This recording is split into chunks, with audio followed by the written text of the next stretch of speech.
Hello po sa inyong lahat mga ka-crypto. Ako po si Pinoy Crypto Trader at sa video na ito ay atin pong pag-uusapan ang tungkol dito sa mga price prediction kay XRP ngayon at ang paliwanag sa mga technical analysis dito.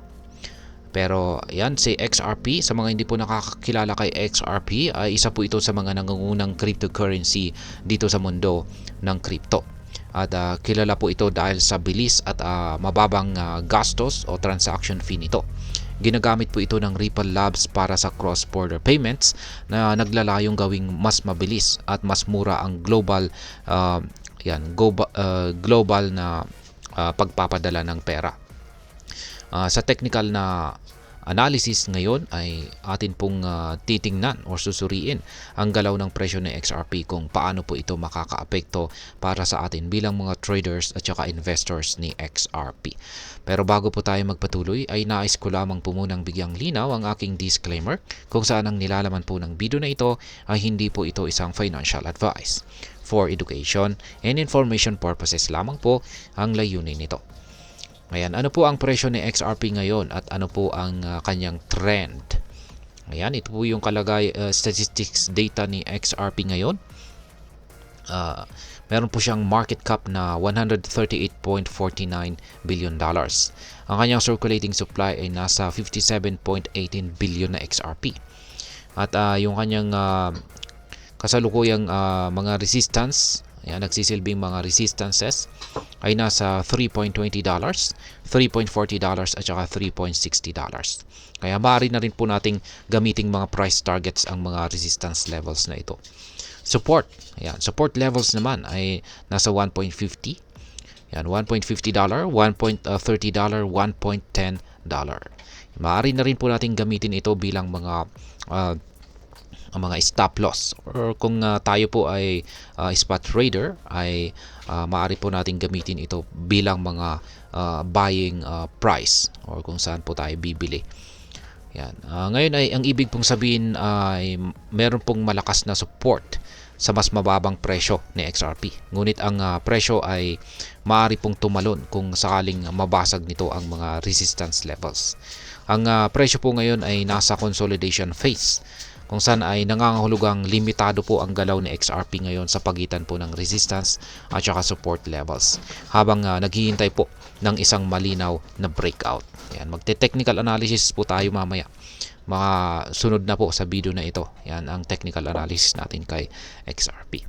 At sang-ayon po ako na patuloy po sa pagko-consolidate ang market price nitong si XRP. Ngayon ay ano naman po ang ipinapakita ng mga technical analysis dito kay XRP. Particular po ang trading pair na XRP USD. Ayan.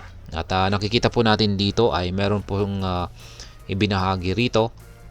Ayan ng isang analyst. Ayan, kanyang daily chart time frame po ito ng XRP USD na trading pair. At mapapansin natin dito na ang presyo ay naglalaro po sa pagitan ng $2.20 hanggang $2.60 nitong nakaraang linggo. Kung tataas po ang buying pressure ay maaari pong umabot ang resistance level sa $3 o mas mataas pa tulad po ng $3.20, yan, $3.20 at saka $3.60. Kapag bumaba naman ang presyo sa ilalim ng moving averages, yan po yung meron po tayong dalawang moving average dito. Yan po yung kulay red yung kulay red ay yan po yung 9-day moving average, yung kulay green naman ay 21-day moving average. Ayan, kung bumaba ang presyo po sa ilalim ng mga moving averages na ito ay maaari pong bumagsak sa mga support levels sa XRP na nasa presyong $2, $1.50 o baka mas mababa pa.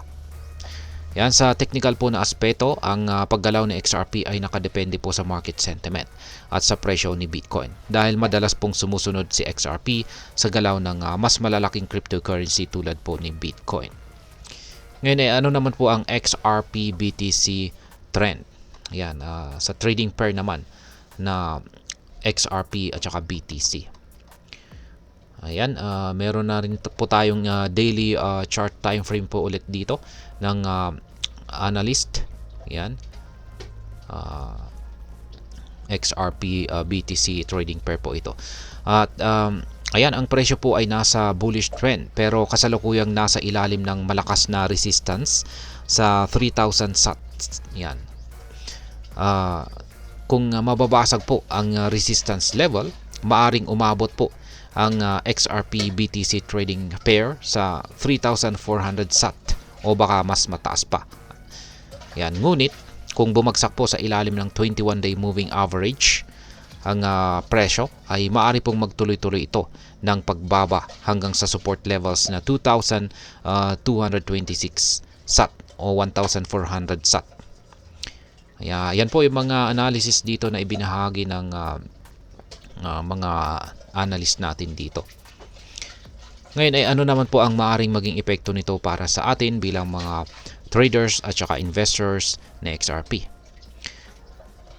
Ayan, unang-una ay para po sa mga short-term traders ay na nagdi-day trade, ang kasalukuyang consolidation phase po ni XRP ay maaari po itong magbigay ng oportunidad para bumili po tayo sa mababang presyo at magbenta po sa resistance levels. Gayunpaman ay dapat pa rin po tayo mag-ingat dahil volatile ang market. Yan, nananatili pong napaka-volatile ang market. Para naman po sa mga long-term traders, ito po ay tayo po ay maaring makinabang kung sa XRP ay mag-breakout pataas. Lalo na kung meron po tayong hawak na tokens or nakabili po tayo sa mababang presyo. Ang historical growth po ni XRP ay nagpapakita po ng potential nito para sa long-term gains. Ayan, ang pinansyal na kaalaman.